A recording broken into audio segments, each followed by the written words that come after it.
Saudara dan saudariku yang dicintai Tuhan, siapkanlah hatimu untuk mendengarkan sabda Tuhan pada hari ini. Inilah Injil Yesus Kristus menurut Markus. Dimuliakanlah Tuhan. Sekali peristiwa, Roh memimpin Yesus ke padang gurun. Di padang gurun ia tinggal 40 hari lamanya dan dicobai oleh iblis. Yesus berada di sana di antara binatang-binatang liar dan malaikat-malaikat melayani dia. Sesudah Yohanes Pembaptis ditangkap, datanglah Yesus ke Galilea memberitakan Injil Allah. Yesus memberitakan, "Waktunya telah genap, Kerajaan Allah sudah dekat. Bertobatlah dan percayalah kepada Injil." Demikianlah Injil Tuhan.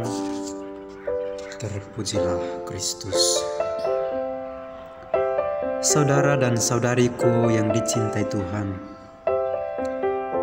masa Prapaskah datang lagi, masa bertobat kembali lagi. Untuk apa bertobat kalau toh jatuh dan berdosa lagi? Pertanyaan ini barangkali tidak hanya datang ke pikiran saya, tetapi juga ke pikiran Anda sekalian. Niat-niat yang kita bangun di awal masa Prapaskah kerap tidak bisa kita pertahankan. Kalau begitu, mengapa kita harus bertobat terus-menerus? Apakah kita tidak akan menjadi seperti kisah Sisyphus dalam cerita Yunani kuno yang dikutuk dewa-dewa untuk mendorong batu dari kaki gunung ke puncak, dan ketika hendak tiba di puncak, terguling lagi batu ke bawah, lalu Sisyphus mendorongnya lagi, lalu terguling lagi, dan begitu seterusnya tanpa akhir. Apakah usaha pertobatan kita bukannya sebagai kesia-siaan menjaring angin? Saudara dan saudari, Prapaskah itu bukan pertama-tama soal berhasil tidaknya kita mempertahankan pantang, puasa, dan amal kita. Kalau ini yang kita tuju selama masa ini, kita tak ubahnya orang yang perfeksionis dan egois.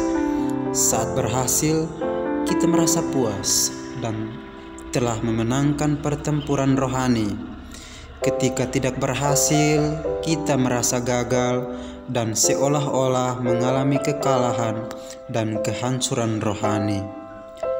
Prapaskah itu adalah soal menyadari kerapuhan diri kita sebagai manusia. Saudara dan saudari, lalu apa yang harus kita buat? Apakah kita harus meratapi nasib kita sebagai manusia debu dan berdosa itu terus-menerus?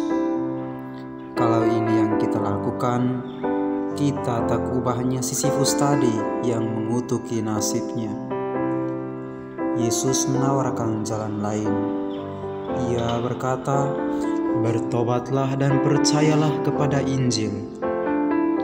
Injil adalah kabar gembira tentang kerahiman Tuhan, tentang belas kasih Allah yang tak berkesudahan. Maka, undangan pertobatan yang ditawarkan Yesus berarti mempercayakan hidup pada kerahiman dan belas kasih Allah.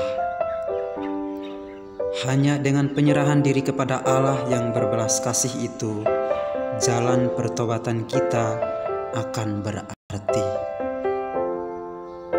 Semoga